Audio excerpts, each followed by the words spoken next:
Pemirsa, partisipasi politik dalam pemilihan umum 2014 mendatang menurut survei yang dilakukan Poltreking diperkirakan meningkat dibandingkan pemilu yang lalu. Ya, namun tidak adanya calon presiden alternatif dari kelompok muda yang diusung oleh partai politik membuat potensi banyaknya jumlah pemilih golput tetap ada.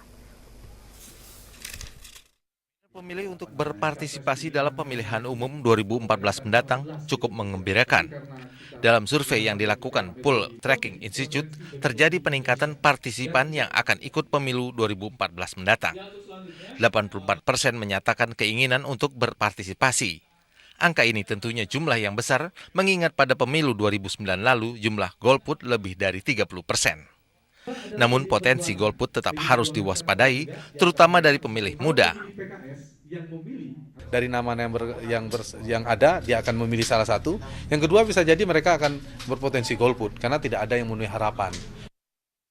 Sementara dalam simulasi elektabilitas capres dari Ketua Umum Partai, nama Abu Rizal Bakri menduduki posisi puncak, disusul Prabowo Subianto, Megawati, dan Wiranto.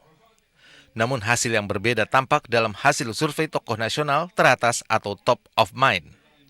Nama Gubernur DKI Jakarta Joko Widodo menempati urutan pertama disusul Prabowo Subianto.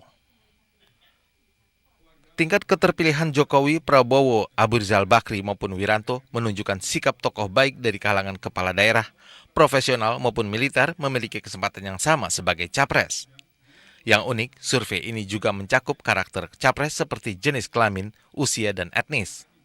Hasil survei Poltreking menunjukkan mayoritas karakteristik capres yang akan dipilih adalah laki-laki. Sementara untuk usia, kalangan generasi muda lebih disukai, sementara etnis tidak begitu berpengaruh. Terlepas dari tingkat popularitas dan karakteristik capres, integritas serta visi dan misi capres tetap jadi yang utama untuk menarik publik. Publik juga kini peduli dengan rekam jejak atau track record capres, artinya masyarakat kini lebih cerdas dalam menentukan pilihan. Tingginya minat publik dalam pemilu mendatang selayaknya didukung oleh Komisi Pemilihan Umum KPU dengan memastikan seluruh pemilih terdaftar dalam DPT. Sehingga hak konstitusional para pemilih potensial tidak terampas, hanya kelemahan sistem pendataan. Astri Megatari dan Riza Fauzan melaporkan.